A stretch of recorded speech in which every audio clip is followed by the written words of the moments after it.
فنکار کی بناتا ہے جو لائف میں دیا، فنکار کی بناتا ہے جو لائف میں دیا، فنکار کی بناتا ہے جو لائف میں دیا،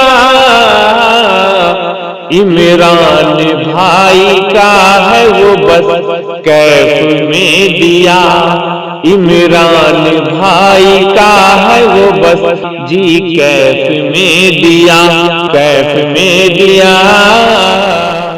ان مقرر میں پہنچنے کی جسارت کر رہا ہوں جو بہت ہی دور دراز سے سفر کر کے ہمارے اور آپ کے بیچ آئے ہوئے ہیں، جن سے میری مراد حضرت مولانا محب الحق صاحب۔ السلام علیکم ورحمۃ اللہ۔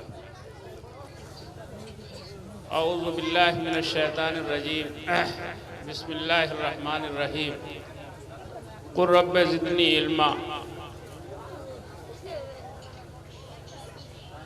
میرے بھائیوں، آج آپ تمام حضرات یہاں ایک مدرسہ کی نسبت سے جمع ہوئے ہیں، جامعہ رحمت للبنات، اور اسی کی کارگزاری کے تحت بچیوں نے پروگرام پیش کیا ہے۔ میں چند منٹ میں کچھ آپ کو ملت اسلامیہ کا جو اہم مسئلہ ہے اور جس کی طرف قرآن نے اشارہ کیا ہے،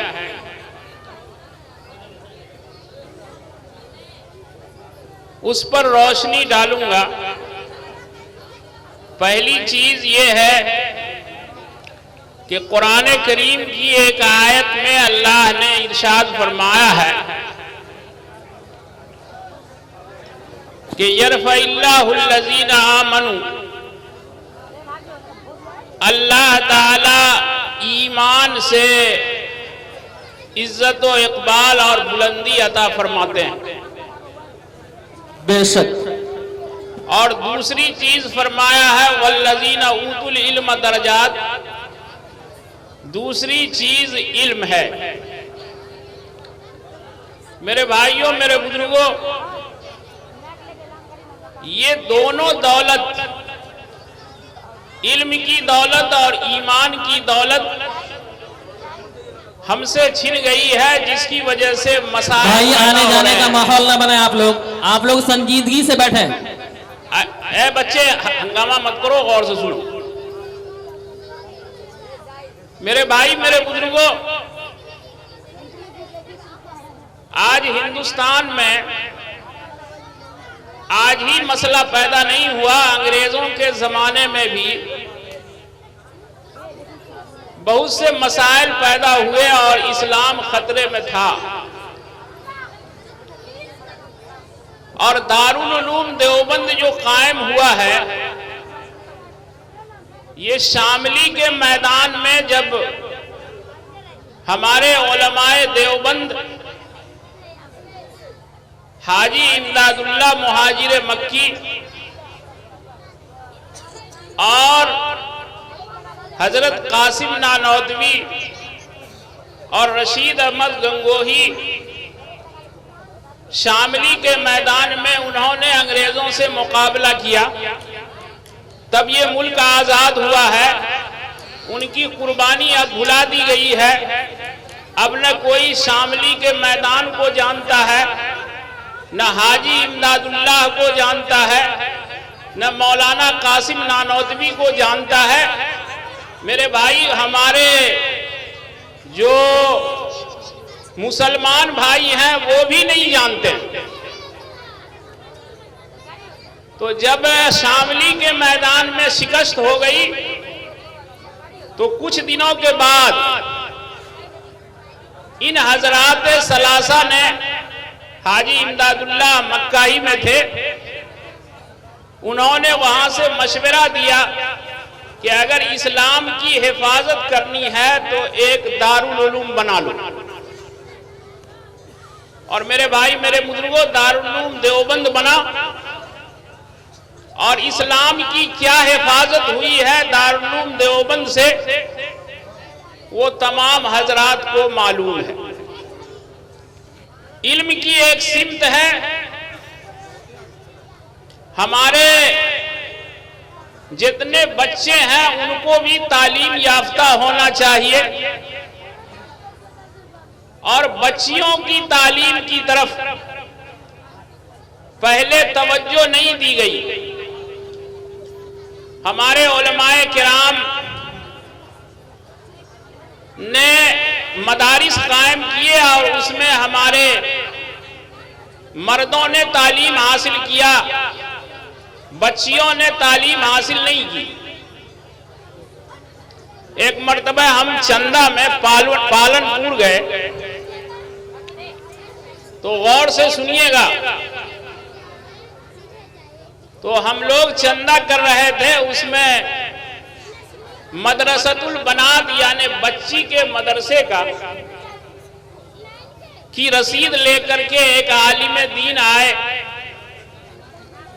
تو میرے بھائی میرے بزرگوں، ہمارے بزرگوں تک یہ بات رہی ہے کہ بچوں کا مدرسہ قائم کرنا یہ سیرت میں ثابت نہیں ہے، سنت سے ثابت نہیں ہے.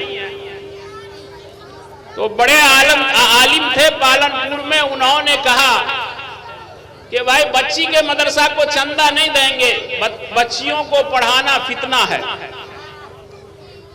اور میرے بھائی میرے بزرگوں وہاں بحث چل پڑی. تو ہم نے یہ کہا کہ حضرت قرآن میں آدم علیہ السلام کو علم دیا گیا تھا، اور اس کے بعد آدم علیہ السلام کی بائیں پسلی سے حوا پیدا ہوئی. تو کیا آدم علیہ السلام نے اپنا علم حضرت حوا کو سکھایا تھا یا نہیں سکھایا تھا؟ تو انہوں نے فرمایا کہ یہ بات کہاں سے تم نے تفسیر کا نقطہ نکالا؟ ارے عورتوں سے تو فتنہ ہو جاتا ہے. تو ہم نے کہا کہ حضرت مشہور یہ ہے کہ آدم نے حوا کو بہکایا کہ یہ ممنوع درخت سے کھا لو.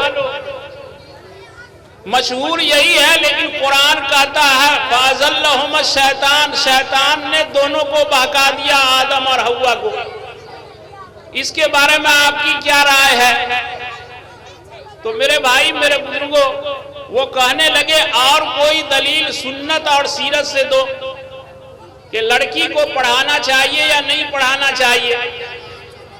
تو ہم نے میرے بھائی میرے بزرگوں کہا کہ حدیث کی کتابوں میں بھی ہے اور تمام سیرت کے کتابوں میں بھی ہے کہ حضرت خباب نے حضرت عمر کی بہن کو فاطمہ کو قرآن سکھایا تھا اور پڑھایا تھا. تو کیا مدرسہ قائم کرنے کی اجازت اگر نہیں ہے تو لڑکیوں کو پڑھانے کا کم سے کم ٹیوشن کا انتظام ہوگا حضرت یا نہیں؟ کہا کہ یہ تو تم نے بڑی سیرت سے اچھی دلیل دی ہے. تو میرے بھائی میرے بزرگوں کہنا یہ ہے کہ اب یہ دور جو ہے تعلیم کا دور ہے، اور علم سے مسلمانوں کو عزت ملے گی، تعلیم سے عزت ملے گی. ہم گزارش کریں گے، کچھ ہماری اجتماعی ذمہ داری بھی ہوتی ہے. اب ہم نے علماء کرام کو مشورہ دیا ہے کہ دین کی تعلیم میں قرآن میں ہر علم موجود ہے، اور قرآن میں کہا گیا ہے ربنا آتنا فی الدنیا حسنہ وفی الآخرۃ حسنہ، کہ اے اللہ دنیا کی بھلائی بھی عطا فرما، آخرت کی بھلائی بھی عطا فرما. تو اس لیے ہم نے علماء کرام سے کہا ہے کہ حضور پاک صلی اللہ علیہ وسلم نے بدر کے قیدی جو قید ہو کر کے آئے تھے، جن کے پاس فدیہ دینے کے لیے کچھ بھی نہیں تھا، اللہ کے نبی نے اس حربی کافر سے جو کٹر کافر تھے ان کو کہا کہ مسلمان کے 10 بچے کو اگر پڑھا دو گے، تم لکھنا سکھا دو گے تو اللہ کے نبی نے فرمایا ہم تم کو آزاد کر دیں گے، تم سے فدیہ نہیں لیں گے۔ تو میرے بھائی میرے بزرگوں، یہیں سے یہ نقطہ بھی نکلتا ہے کہ اگر کوئی غیر مسلم کے پاس علم ہے، حساب کا استاد غیر مسلم ہے، انگریزی کا استاد غیر مسلم ہے، تو اس سے بھی ہم مدد لے سکتے ہیں۔ اب ہمارے مدارس اسلامیہ میں ماشاءاللہ انگریزی کی بھی تعلیم ہو رہی ہے اور ہندی کی بھی تعلیم ہو رہی ہے، اور اس سمت میں تھوڑی سی کوشش ہو رہی ہے۔ ہمارے علماء کرام کی ذمہ داری ہے کہ اس سمت میں بھی انگریزی تعلیم کی طرف بھی توجہ دیں، تاکہ جو ہے ہمارا جو دنیاوی علم ہے اس کے اعتبار سے بھی ہماری بچی کچھ جان سکے، حساب کو جوڑ سکے، انگریزی کو سیکھ سکے۔ اس لیے کہ کتنا ہی آپ کر لیجئے، حضور پاک صلی اللہ علیہ وسلم نے صفہ قائم فرمایا، آج جو کچھ آتا تھا آپ صلی اللہ علیہ وسلم کے پاس وہ 70 صحابی کو کھلا دیتے تھے، لیکن جب حضرت عمر کا دور آیا تو صیغہ تعلیم سرکاری ہو گیا۔ حضرت عمر نے اپنے زمانے میں ہر استاد کا وظیفہ مقرر کر دیا، یہاں تک کہ 3,000 وظیفہ مقرر فرمایا تھا۔ تو میرے بھائی میرے بزرگوں، آپ کو سرکاری تعلیم کی طرف بھی توجہ دینی ہوگی۔ اگر بغیر آپ فوقانیہ نہیں کریں گے تو آج NRC کا جب معاملہ ہوا ہے کاغذات درست کرنے کا، تو اس میں سندوں کا معاملہ ہوا ہے کہ سرٹیفکیٹ دیجئے تو فوقانیہ کا سرٹیفکیٹ ضروری ہے، اس سے ایک مسئلہ حل ہوتا ہے۔ تو میرے بھائی میرے بزرگوں، کہنا یہ ہے کہ بچیوں کی بھی تعلیم ہونی چاہیے۔ اور ایک بات، ایک مسئلہ ہے، ہم نے ایک جگہ پڑھا احیاء العلوم میں کہ یاد رکھیے جہالت اتنی بری چیز ہے، جہالت اتنی بری چیز ہے کہ اگر علم نہیں ہوگا، جہالت ہوگی تو ایمان بھی رخصت ہو جائے گا۔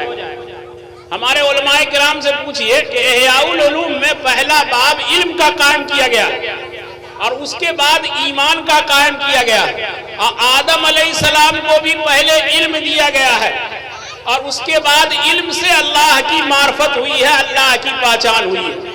تو جب تک قرآن کا علم نہیں ہوگا، سب سے پہلے قرآن کا علم ضروری ہے۔ ابھی NRC کی بات آئی، ہمارے شعراء اپنا کمال دکھا رہے ہیں۔ ابھی دیکھ لیجئے کہ ہندوستان کے اس سے پہلے جو صدر جمہوریہ تھے زین العابدین عبدالکلام صاحب، وہ منگیر تشریف لائے تھے، اور اس زمانے میں ہمارے مدارس اسلامیہ پر اٹل بہاری کے زمانے میں حملہ ہو رہا تھا کہ یہ مدارس اسلامیہ دہشت گردی کے اڈے ہیں، یہاں دہشت گردی کی تعلیم دی جاتی ہے۔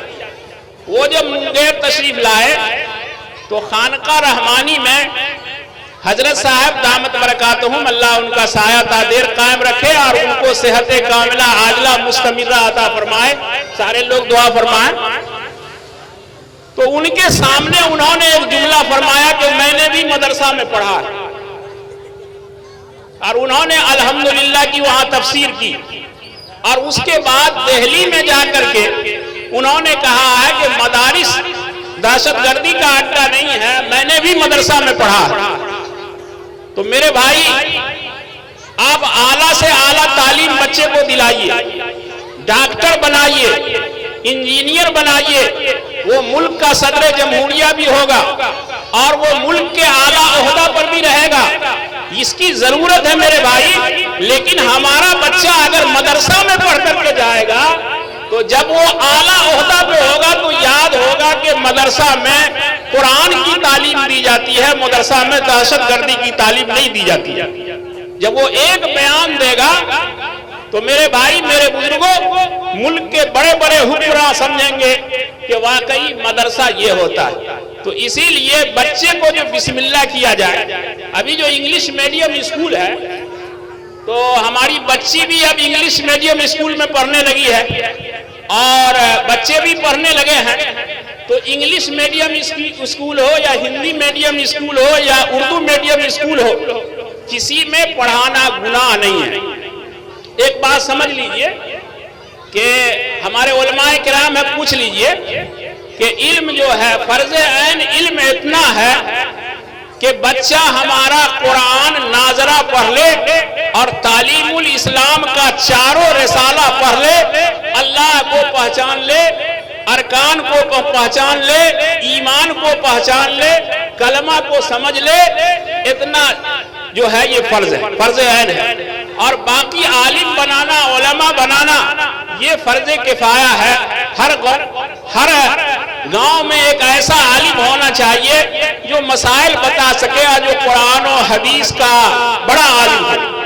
لیکن پوری قوم جو ہے، چاہے بچی ہو یا بچہ ہو، وہ سب عالم یا علماء نہیں بن سکتے۔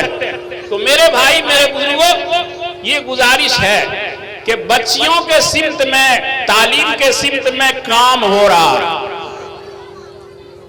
حضرت مولانا غلام بستانوی صاحب سے ہماری ملاقات ہوئی عقل کنواں میں، تو کہنے لگے کہ ارے جو ہے عالمہ کا لفظ تو قرآن حدیث میں نہیں آیا۔ ہم نے کہا بے شک نہیں آیا ہے عالمہ کا لفظ، لیکن حضرت ہم تو عالم کا سرٹیفکیٹ دیتے ہیں، عالمہ کا نام عالم رکھ دیا ہے، ہمارا مدرسہ بورڈ کا ہے۔ تو کہا اس کا کوئی ثبوت ہے عالمہ کا؟ تو ہم کہا نہیں عالمہ کا تو کوئی ثبوت نہیں ہے، لیکن حافظات القرآن میں ہے، تو حافظ مانیے گئے نہیں کہ بچی حافظ بھی ہوگی، حافظات ہے۔ تو حالانکہ حافظات کا معنی وہاں پر دوسرا ہے۔ تو میرے بھائی، میرے بزرگوں کہنے لگے یہ کہاں سے نکالے حافظات؟ ہم نے کہا کہ کم سے کم صحابیہ میں یہ تو متعین ہے کہ حضرت فاطمہ اور حضرت عائشہ قرآن کی حافظہ تھی، اور حضرت عائشہ کے بارے میں آیا ہے کہ عرب کے جتنے اشعار ہیں جاہلیت کے، وہ بھی 10,000 لگ بھگ یاد تھے، ان کا حافظہ اتنا قوی تھا۔ اور قرآن و حدیث کے سلسلے میں ان کے مستنبط احکام ہیں جو تمام صحیح احادیث کی کتابوں میں موجود ہے۔ تو آپ کیا کہیں گے حضرت عائشہ کو کہ وہ عالمہ نہیں تھی؟ تو کہا ارے عالمہ سے بڑا فتنہ ہوتا ہے مومنہ۔ تو ہم نے کہا حضرت عالم تو وہی ہوگا، انما یخشی اللہ من عبادہ العلماء، کہ علماء وہ ہیں جن کے دل میں اللہ کا ڈر ہو، اللہ کی خشیت نہیں ہو۔ اگر قرآن پڑھنے سے بھی اور حدیث پڑھنے سے بھی اللہ کا خوف پیدا نہیں ہوا تو اس کو کیسے علماء کہیں گے؟ تو عالمہ کے اندر بھی اللہ کا خوف ضرور ہوگا۔ تو میرے بھائی، میرے بزرگوں، نہ عالمہ کوئی چیز ہے اور نہ حافظہ کوئی چیز ہے، کہنا یہ ہے کہ ہماری بچیاں تعلیم یافتہ ہو جائیں، اگر ان کو صحیح علم ہوگا قرآن اور حدیث کا، تو کم سے کم یہ بتائیے کہ ہماری نماز بغیر 4 سورہ کے ہوگی نہیں، کم سے کم سنت میں 4 سورہ پڑھیے گا۔ تو 4 سورہ جب تک نہیں پڑھیے گا تب تک نماز نہیں ہوگی۔ تو جب نماز نہیں ہوگی تو عورت کی نماز بھی بغیر 4 سورہ کے نہیں ہوگی، یا مرد کی بھی نہیں ہوگی۔ اور اب اللہ کا شکر ہے کہ ہماری جو بچیاں تھیں وہ پہلے الحمد پڑھتی تھی تو معنی نہیں سمجھتی تھی کہ الحمد کا معنی کیا ہے، رب العالمین کے معنی کیا ہے۔ لیکن اب جب سے یہ مدرسہ قائم ہوا ہے بچیوں کا، اس سمت میں فائدہ ہوا۔ تو ہمارے بابو مولانا اشرف صاحب، اللہ تبارک تعالی ان سے کام لے رہا ہے۔ ہم ایک بات کہیں گے کہ ہمارے ایمان والوں میں تھوڑا سا سوچ اعلیٰ ہونا چاہیے۔ ہمارے امام ابو حنیفہ کے بارے میں ایک واقعہ بہت مشہور ہے کہ امام ابو یوسف ہارون رشید کے زمانے میں وہ قاضی القضات بنے، چیف جسٹس۔ تو ان کے سامنے جو ہے فالودہ لایا گیا، پستہ کا فالودہ، تو آنکھ سے آنسو آ گیا، رونے لگے۔ کہا کہ اے قاضی ابو یوسف آپ کیوں رو رہے ہیں؟ کہا ہم کو اپنے استاد امام ابو حنیفہ کی بات یاد آتی ہے، میری ماں تو دھوبی کے پاس بھیجتی تھی کہ 2 درہم لائے گا ہم جو ہے یتیم ہو گئے تھے، میری ماں بیوہ ہو گئی تھی، اور امام ابو حنیفہ کو فکر رہتی تھی کہ کسی یتیم کو پکڑیں اور اس کو علم دے دیں۔ تو آخر میں جب ہم دھوبی کے یہاں جاتے تھے تو دیکھتے تھے کہ ان کا علم کی مجلس، ان کا مدرسہ لگا ہوا ہے، پڑھا رہے ہیں۔ تو ایک مرتبہ گزرے، دو مرتبہ گزرے، تیسری مرتبہ دیکھا امام ابو حنیفہ نے کہ اس کی پیشانی پر تو علم کا نور ہے۔ قریب کیا، کہا کہ بیٹا آؤ ہمارے درس میں کچھ اللہ کے رسول کی بات کو سمجھو۔ میرے بھائی، میرے بزرگ، انہوں نے کہا کہ ایسے ایسے ہم غریب ہیں، یتیم ہیں۔ تو بیٹھنے لگے۔ آخر میں والدہ نے کہا کہ اس علم کو حاصل کر کے کیا کرو؟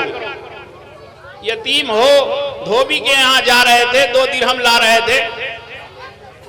آئے تو تذکرہ امام ابو حنیفہ سے کیا۔ امام ابو حنیفہ نے کہا کہ ایسی غربت ہے، 2 درہم دیا اور دیتے رہے۔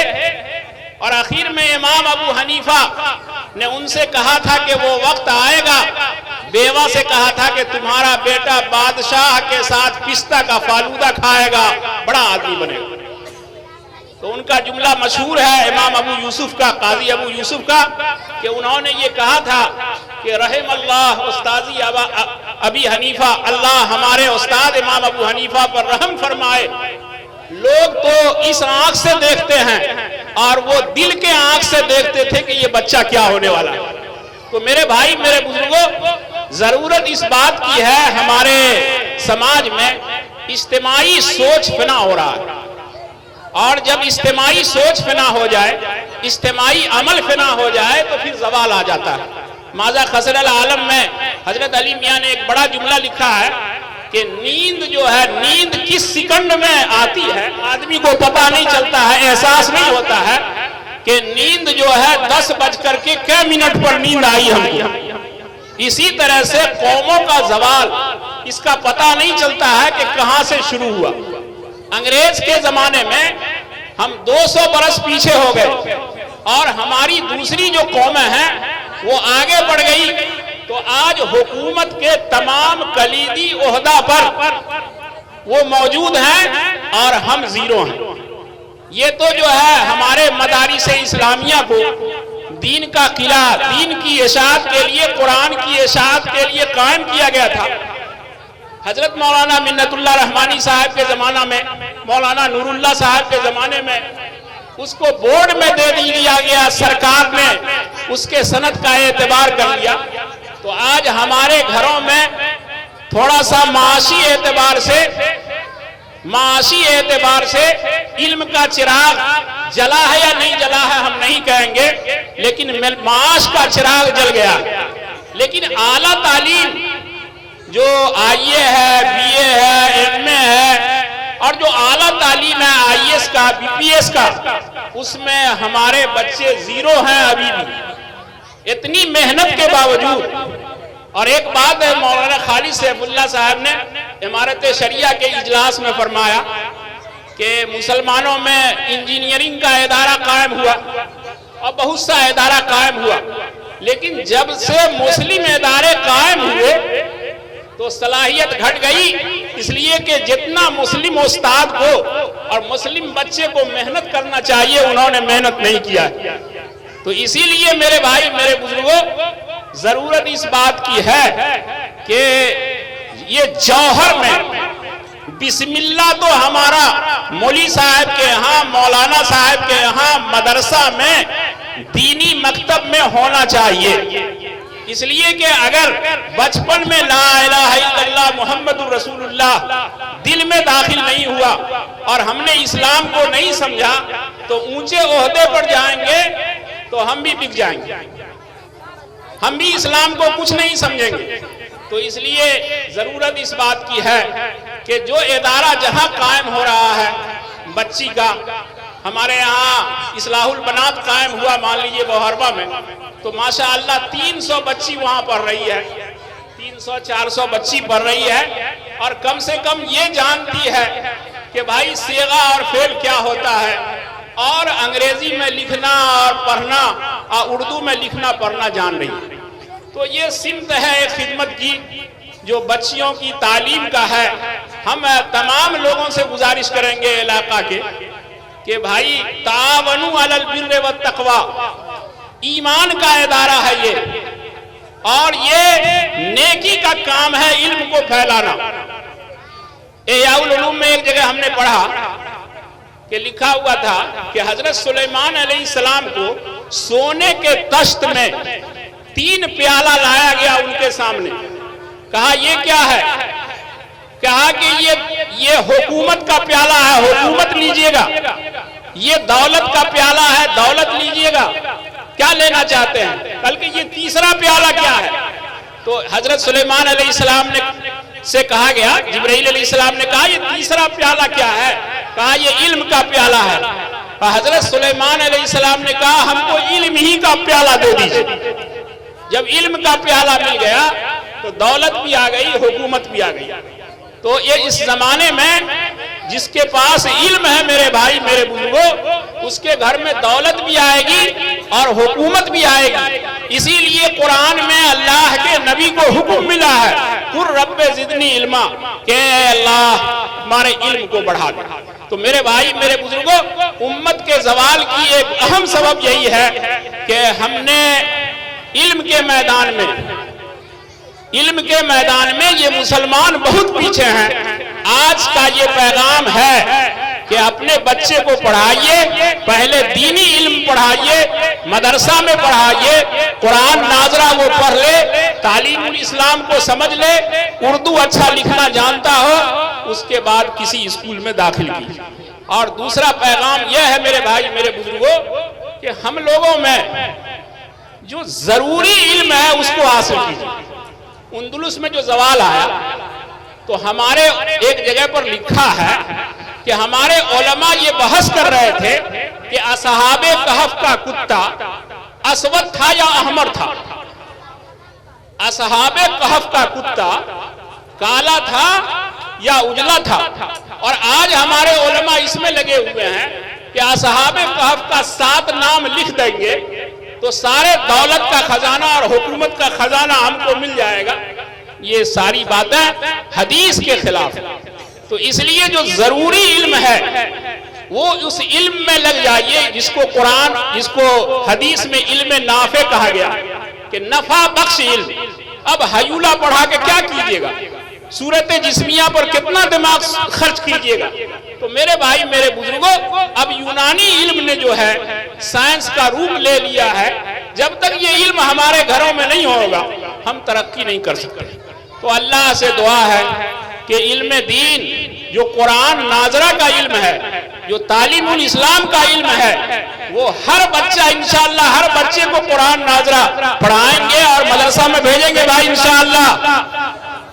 اور اس کے بعد اللہ نے جو ہم کو بساط دیا ہے اس کے مطابق اعلیٰ تعلیم انشاءاللہ دلوائیں گے۔ دوسری بات یہ ہے کہ اتحاد و اتفاق بہت بڑی دولت ہے۔ اتحاد کو ختم کر دیجئے گا تو آج دیکھ لیجئے ہمارے علماء جانتے ہیں کہ شیعہ سنی کا اختلاف ہوا حضرت علی کے زمانے میں اور کربلا کے میدان میں، تو پورے عرب کو متحد آج تک نہیں ہونے دیا۔ اور اس کے پیچھے عبداللہ ابن سبائی لوگوں کا ہاتھ تھا کہ دونوں لڑے شیعہ اور سنی کی شکل میں۔ تو میرے بھائی میرے بزرگوں، کہنا یہ ہے کہ ہندوستان کے جتنے مسلمان ہیں، کلمہ پڑھنے والے ہیں، چاہے وہ شیعہ ہو یا سنی ہو، دیوبندی ہو یا بریلوی ہو، اہل حدیث ہو، سارے لوگ مل کر کے کلمہ لا الہ الا اللہ کے سب پڑھنے والے ہیں سوائے قادیانی کے۔ سارے لوگ کا ایمان قرآن پر ہے اور سارے لوگوں کا ایمان حدیث پر ہے اور سارے لوگ قرآن کو گلے سے لگائے ہوئے ہیں۔ اس لیے اس اختلاف کو بھی ہوا نہ دیا جائے۔ اور ایک بات اور اس اسٹیج سے ہم کہنا چاہتے ہیں، اب یہ NRC کی بات آئی کہ ہمارے ہندو مسلم سکھ عیسائی، یہی ہمارے ابھی علماء نے کتنی قربانی دی ہے آزادی کے لیے۔ تو آج دیوبند کے علماء نے اور ہمارے علماء نے قربانی دیا تو 7 سمندر انگریز بھاگ گئے۔ انگریز کے زمانے میں بھی ایسا قانون نہیں بنا۔